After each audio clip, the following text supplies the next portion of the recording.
والصلاة والسلام على سيد الأنبياء والمرسلين وعلى آله وأصحابه أجمعين وعلى كل من تبعهم بإحسان إلى يوم الدين. أما بعد فأعوذ بالله من الشيطان الرجيم. بسم الله الرحمن الرحيم. بل تؤثرون الحياة الدنيا والآخرة خير وأبقى. صدق اللہ العظیم. محترم سامعین کرام، میں نے جو ابھی دو چھوٹی آیتیں آپ حضرات کے سامنے تلاوت کی ہے، یہ سورہ اعلیٰ کی آیتیں ہیں، اور قرآن کریم کا یہ اعجاز ہے، یہ خاصیت ہے قرآن کریم کی کہ جتنی چھوٹی آیت ہوتی ہے، کوئی بہت مختصر آیت ہوتی ہے الفاظ کے اعتبار سے، لیکن اگر اس کے معنی اور مفہوم کو دیکھا جائے اور اس کی گہرائیوں میں جایا جائے تو ایک چھوٹی سے چھوٹی آیت بھی انسان کی پوری زندگی کو بدلنے کے لیے کافی ہے. جو میں نے ابھی آیتیں پڑھی ہیں بہت مختصر آیتیں ہیں، لیکن یہ اپنے اندر کتنی جامعیت رکھتی ہے، آپ اس کے مطلب کو اور اس کی تشریح کو سنیں گے تو آپ کو اندازہ ہوگا. اللہ رب العزت نے اس چھوٹی سی آیت میں ہماری ایک بہت ہی بنیادی بیماری کی تشخیص فرمائی ہے. اللہ رب العزت نے اس آیت میں فرمایا ہے کہ تمہارے اندر ایک بنیادی بیماری ہے. اس بیماری کی تشخیص بھی فرمائی اور پھر اس کا علاج بھی بتلایا کہ تمہارے اندر یہ خرابی ہے، اور اس خرابی کو دور کرنے کا راستہ کیا ہے، وہ راستہ بھی اللہ رب العزت نے آگے بتا دیا ہے. اللہ تعالیٰ نے فرمایا بل تؤثرون الحیات الدنیا، کہ تمہاری بنیادی خرابی اور بیماری یہ ہے کہ تم لوگ ہر معاملے میں دنیاوی زندگی کو ترجیح دیتے ہو. دنیاوی زندگی کے دائرے میں رہ کر ہر بات کو سوچتے ہو، اور اسی کی فلاح، اسی کی خوشحالی اور اسی کی بھلائی ہر وقت تمہارے پیش نظر رہتی ہے، اور تم اس دنیاوی زندگی کو مرنے کے بعد کی زندگی پر،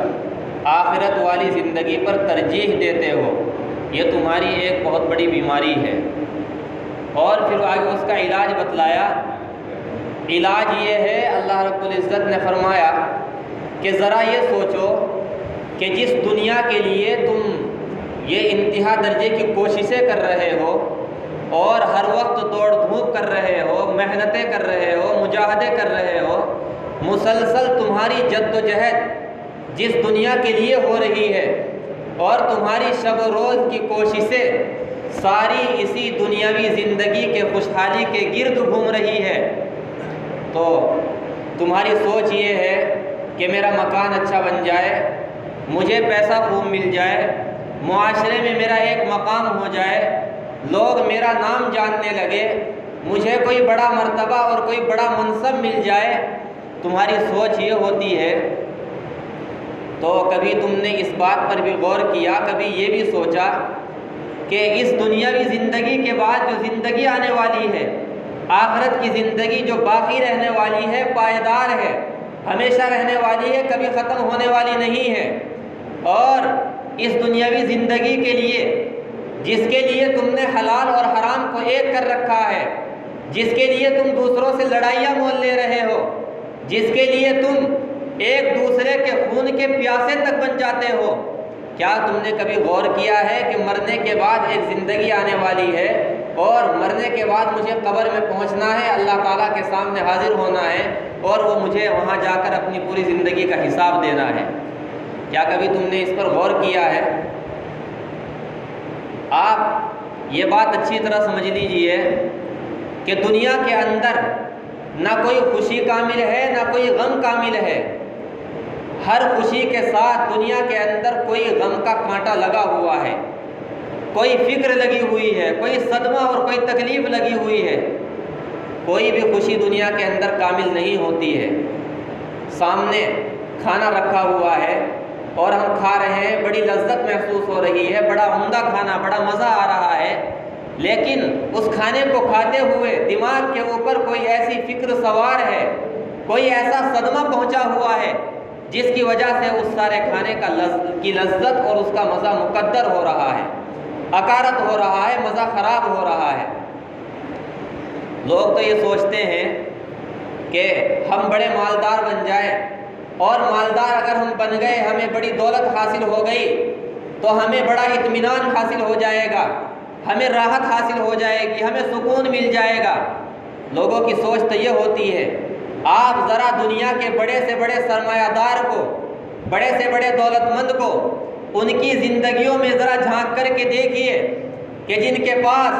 بڑے بڑے محلات ہیں، بڑے بڑے عمارتیں ہیں، بڑے بڑے شاندار ان کے پاس بنگلے ہیں اور بڑی ملوں کے وہ مالک ہیں، ان کی زندگیوں میں اگر آپ جھانک کر کے دیکھیں گے تو بظاہر یہ نظر آئے گا کہ ان کے پاس سب کچھ ہے، حشم و خدم ہے، نوکر چاکر ہیں، اچھے بستر ہیں، ایئر کنڈیشن کمرے ہیں، ان کے پاس لیٹنے کے لیے مسہریاں ہیں، لیکن اگر آپ ان کی اندرونی زندگی کو دیکھیں گے اور ان سے معلوم کریں گے تو پتہ چلے گا کہ بہادر صاحب کو رات کو گولیاں کھا کر کے سونا پڑتا ہے۔ بظاہر سب کچھ ہے، دنیا کی عیش و عشرت کا سارا سامان موجود ہے، راحت و آرام کے سارے سامان فراہم ہیں، لیکن اس کے باوجود زندگی میں سکون اور اطمینان نہیں ہے۔ اس کے مقابلے میں اگر ایک مزدور آدمی ہے، ایک کسان آدمی ہے، وہ سارا دن کام کر کے تھک کر رات کو اپنے سر کے نیچے ہاتھ رکھ کر سویا اور صبح کو بھرپور 8 گھنٹے کی نیند لے کر کے اٹھا، تو بتائیے یہ مزدور اور یہ کسان جو محنت اور جفا کش ہے، یہ اس سرمایہ دار سے بہتر ہے یا اس سرمایہ دار کی زندگی بہتر ہے؟ آپ ذرا تصور کریں، دنیا کے عیش و عشرت کے سامان اور مال و دولت اور پیسے اور ساری چیزوں کا دنیا میں حاصل ہو جانا، یہ انسان کو راحت نہیں پہنچا سکتا ہے، اطمینان نہیں پہنچا سکتا ہے۔ اطمینان اور راحت و سکون اور راحت کی زندگی یہ اللہ رب العزت کی عطا ہے۔ اللہ تعالیٰ اگر چاہے تو ایک مشقت اٹھانے والے مزدور کو اس سے نواز دے، اور اگر اللہ تعالیٰ نہ چاہے تو دنیا کے سارے سامان بھی مہیا ہوتے ہوئے اللہ تعالیٰ اس سے محروم کر دے۔ تو میرے بھائیوں، دنیا کے اندر کوئی خوشی کامل نہیں ہے، ہر خوشی کے ساتھ کسی نہ کسی غم کا، کسی نہ کسی صدمے کا، کسی نہ کسی تکلیف کا کانٹا لگا ہوا ہے۔ اللہ تعالیٰ نے 3 عالم پیدا فرمائے ہیں۔ ایک عالم ایسا ہے جس میں راحت ہی راحت ہے، خوشی ہی خوشی ہے، اس میں تکلیف کا نام و نشان نہیں، صدمے کا نام و نشان نہیں، وہ عالم جنت ہے، وہاں لذت ہی لذت ہے، راحت ہی راحت ہے، کسی تکلیف کا کوئی تصور ہی نہیں ہے۔ اور ایک عالم اللہ تعالیٰ نے ایسا پیدا کیا جہاں پر تکلیف ہی تکلیف، غم ہی غم، صدمہ ہی صدمہ۔ اللہ تعالیٰ ہم سب کو محفوظ رکھے، وہ جہنم ہے کہ وہاں پر راحت کی کوئی چیز ہی نہیں ہے۔ اور اللہ تعالیٰ نے ایک عالم ایسا بنایا جو یہ دنیا ہے جس میں ہم زندگی گزار رہے ہیں کہ یہاں دونوں چیزیں ساتھ ساتھ چلتی ہے، یہاں غم مل رہا ہے تو خوشی بھی حاصل ہو رہی ہے، لذت اور راحت مل رہی ہے تو تکلیف بھی مل رہی ہے، زندگی میں دونوں چیزیں ساتھ ساتھ چلتی ہے۔ لہذا اگر کوئی شخص یہ چاہے کہ اسے پوری زندگی میں کسی طرح کا کوئی صدمہ نہ پہنچے، کوئی تکلیف اسے نہ ملے، کسی طرح کی مشقت اسے اٹھانی نہ پڑے، تو وہ آدمی دنیا کی حقیقت سے بے خبر ہے، اسے دنیا کی حقیقت کا ہی پتہ نہیں ہے۔ دنیا کی حقیقت یہ ہے کہ یہاں دونوں چیزیں ساتھ ساتھ چلتی ہے، جہاں خوشی ملتی ہے وہاں غم بھی ملتی ہے، خوشی کے ساتھ دنیا میں ہزاروں غم بھی ملتے ہیں، جہاں بجتی ہے شہنائی وہاں ماتم بھی ہوتے ہیں۔ اس لیے میرے بھائیوں، اللہ رب العزت نے فرمایا کہ ہم لوگ اس سب چیزوں کے باوجود دنیاوی زندگی کو آخرت کے اوپر ترجیح دیتے ہیں،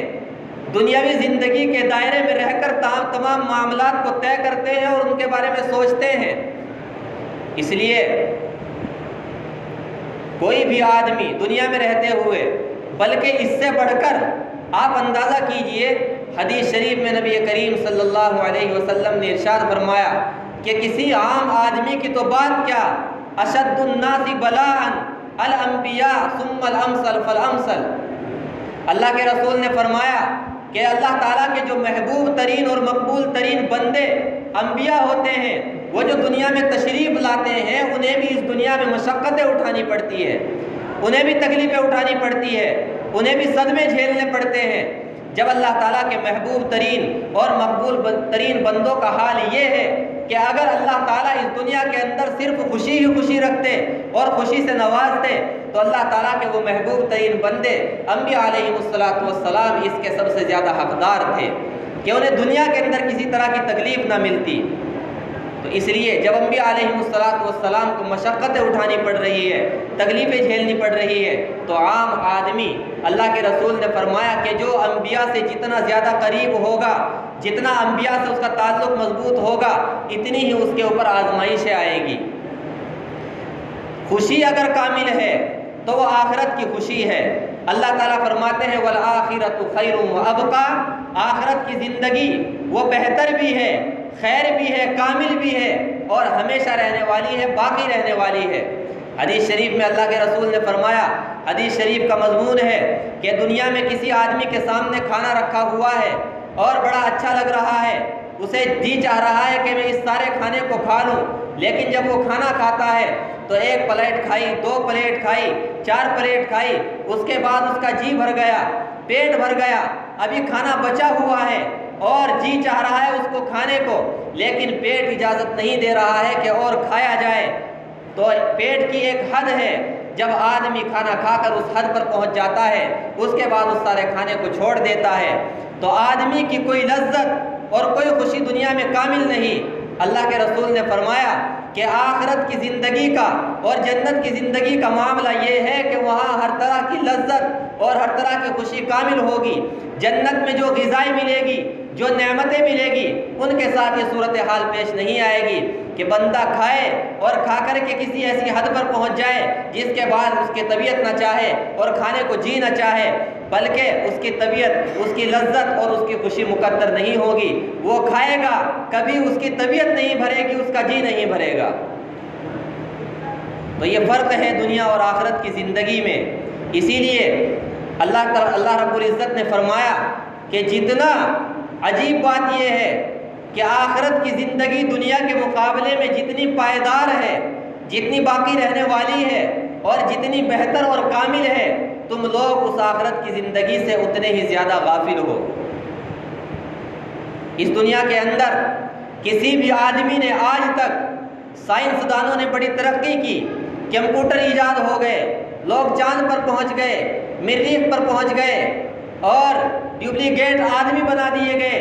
لیکن کوئی آدمی اس دنیا کے اندر آج تک اب کسی آدمی کی موت سے اختلاف نہیں کر سکا ہے کہ اس دنیا میں جو آدمی آیا وہ ہمیشہ باقی رہے گا۔ سب نے اس پر اتفاق کیا ہے، مسلمان ہی نہیں بلکہ ایک کافر، کوئی بڑے سے بڑا دہریہ، بڑے سے بڑا ملحد اور بڑے سے بڑا منکر خدا، وہ بھی یہ نہیں کہہ سکتا ہے کہ جو اس دنیا میں آیا اسے کبھی موت نہیں آئے گی۔ موت ایک ایسی چیز ہے جس میں کسی نے آج تک اختلاف نہیں کیا، سب کا اتفاق ہے کہ ایک دن اس دنیا سے سب کو جانا ہے، ایک دن یہ ختم ہونی ہے، ایک دن سب کو موت آنی ہے، سب نے اس پر اتفاق کیا ہے۔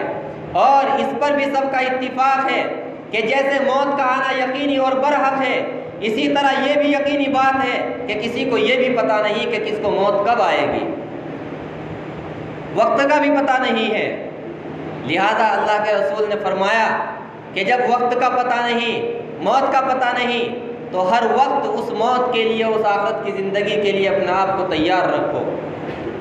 ہر وقت اس کے لیے تیاری کرتے رہو۔ لیکن ہمارا حال یہ ہے کہ ہم صبح سے لے کر، بیدار ہونے سے لے کر اور رات کو بستر پر پہنچنے تک کتنے خیالات ہمارے ذہن و دماغ میں آتے ہیں، زراعت کے، تجارت کے، محنت مزدوری کے، کاروبار کے، گھر بار کے، بے شمار خیالات ہمارے دل و دماغ میں صبح سے شام تک گھومتے ہیں، لیکن کبھی یہ تصور ہمارے ذہن میں نہیں آتا کہ ایک دن مجھے اس دنیا کو چھوڑ کر جانا ہے، قبر میں سونا ہے، اللہ کی بارگاہ میں حاضر ہونا ہے اور وہاں جا کر سب چیزوں کا مجھے حساب دینا ہے۔ کبھی یہ تصور ہمارے ذہن و دماغ میں نہیں آتا ہے۔ اسی لیے نبی کریم صلی اللہ علیہ وسلم نے ایک حدیث شریف میں ارشاد فرمایا، اکثروا ذکر حازم اللذات، کہ لوگوں لذتوں کو ختم کرنے والی چیز کو کثرت سے یاد کیا کرو۔ یعنی موت جو ساری لذتوں کا خاتمہ کرنے والی ہے، ساری عیش و عشرت کو مٹانے والی ہے اور ساری زندگی کا خاتمہ کر دیتی ہے، ایک منٹ میں اور ایک سیکنڈ میں دنیا کے آدمی کے برسہ بست کے منصوبوں پر پانی پھیر دیتی ہے، اس موت کو تم کثرت سے یاد کیا کرو۔ دوسری روایت میں آپ نے فرمایا الکیس من دان نفسہ وعمل لما بعد الموت، کہ عقل مند آدمی وہ نہیں ہے جو دنیا میں ترقی کر رہا ہے، کاروبار اور بزنس میں بڑھوتری حاصل کر رہا ہے، اپنے انکم کو بڑھا رہا ہے، بلکہ آپ نے فرمایا کہ عقل مند آدمی وہ ہے جو اپنے گریبان میں جھانکے اور اپنے مرنے کے بعد کی زندگی کے لیے تیاری کرے، وہ عقل مند آدمی ہے۔ ایک واقعے کو سنا کے بعد ختم کر رہا ہوں۔ ہارون رشید ایک بہت بڑے بادشاہ گزرے ہیں، ان کے زمانے میں ایک مجذوب تھے جن کا نام بہلول تھا، آپ نے نام سنا ہوگا۔ بڑے مجذوب قسم کے آدمی تھے، لیکن مجذوب ہونے کے ساتھ ساتھ بڑے حکیم اور دانا بھی تھے، بڑی حکمت کی باتیں کیا کرتے تھے، اور ہارون رشید ان سے کبھی کبھی مذاق بھی کیا کرتے تھے۔ ہارون رشید نے وہ کہہ رکھا تھا اپنے درباریوں سے کہ جب بھی بہلول میرے پاس میں آئے تو انہیں روکنے کی کوشش مت کرنا، ان کے لیے عام اجازت ہے وہ جس وقت آنا چاہے دربار میں حاضر ہو جائے۔ تو حضرت بہلول رحمۃ اللہ علیہ ہارون رشید کے پاس میں پہنچے۔ ہارون رشید کے ہاتھ میں ایک چھڑی تھی، وہ ان سے مذاق کیا کرتے تھے۔ انہوں نے وہ چھڑی بہلول کو دی اور ان سے یہ کہا کہ تمہیں اپنی زندگی میں جو آدمی اپنے سے زیادہ بیوقوف ملے، یہ چھڑی تمہارے پاس میں امانت ہے، تم یہ چھڑی اس کو دے دینا۔ بہلول نے وہ چھڑی لے کر اپنے پاس میں رکھ لی، حفاظت سے رکھی، اور کچھ وقت کے بعد پتہ چلا کہ ہارون رشید کی طبیعت خراب ہے اور وہ بیمار ہیں۔ ان کی عیادت کے لیے بہلول ہارون رشید کے پاس تشریف لے گئے، دیکھا کہ بستر سے لگے ہوئے ہیں، کافی بیمار ہیں، جا کر کے پوچھا کہ کیا حال ہے۔ ہارون رشید نے کہا کہ بہلول کیا بتاؤں، بہت لمبا سفر درپیش ہے۔ یہ کہاں کا سفر درپیش ہے؟ کہا آخرت کا سفر درپیش ہے۔ کہ جب آخرت کا سفر درپیش ہے تم نے وہاں کے لیے کیا تیاریاں کر رکھی ہے؟ وہاں تم نے کتنے لشکر بھیج رکھے ہیں، کتنے باڈی گارڈ اور کتنے نوکر چاکر بھیج رکھے ہیں، کیا سامان تم نے آگے بھیج رکھا ہے؟ ہارون رشید نے کہا کہ بہلول تم عجیب باتیں کرتے ہو، وہ تو ایسا سفر ہے کہ وہاں کوئی آدمی کچھ نہیں بھیج سکتا ہے۔ بہلول نے پوچھا کہ وہاں سے کب واپس آئیں گے؟ کہ پھر تم نے عجیب باتیں شروع کر دی، آخرت کی زندگی ایسی زندگی ہے کہ وہاں جانے کے بعد کوئی آدمی وہاں سے واپس نہیں آتا ہے۔ بہلول نے کہا کہ یہ چھڑی جو تم نے مجھے کچھ وقت پہلے دی تھی، آج مجھے اس کے سب سے زیادہ مستحق اور سب سے زیادہ حقدار آپ نظر آ رہے ہیں، لہٰذا یہ چھڑی آپ ہی کو مبارک ہو۔ ہارون رشید نے کہا کہ کیوں؟ کہ میں نے دنیا میں دیکھا کہ جب بھی آپ کو چھوٹا سا سفر درپیش ہوتا تو آپ اس کے لیے پہلے سے لوگوں کو، اپنے درباریوں کو بھیجا کرتے تھے، وہ آپ کے لیے راستے ہموار کیا کرتے تھے، منزلیں قائم کیا کرتے تھے، باڈی گارڈ آپ کے ساتھ ہوتے تھے، اور اتنا لمبا سفر جہاں سے جا کر واپس نہیں آنا ہے، اتنی لمبی زندگی جہاں کی ہے کبھی ختم ہونے والی نہیں ہے، تم نے وہاں کے لیے کوئی تیاری نہیں کی، تم نے وہاں کوئی سامان نہیں بھیجا، لہٰذا تم سب سے بیوقوف آدمی ہو اور یہ چھڑی تمہیں مبارک ہو۔ ہارون رشید نے کہا کہ بہلول واقعی ہم تمہیں بیوقوف سمجھتے تھے، لیکن معلوم یہ ہوا کہ تم سے زیادہ حکیم اور تم سے زیادہ دانا شخص کوئی نہیں ہے۔ اس لیے میرے بھائیوں، ہم صبح سے شام تک اپنی زندگیوں کا جائزہ لیں، آخرت کی زندگی کے بارے میں غور کریں کہ ہمیں ایک دن یہاں سے بڑھنا ہے اور اللہ کی بارگاہ میں پہنچنا ہے اور وہاں جا کر سب چیزوں کا حساب دینا ہے۔ اجل ہی نہ چھوڑا نہ کسرا نہ دارا، اسی سے سکندر صفاتے بہارا،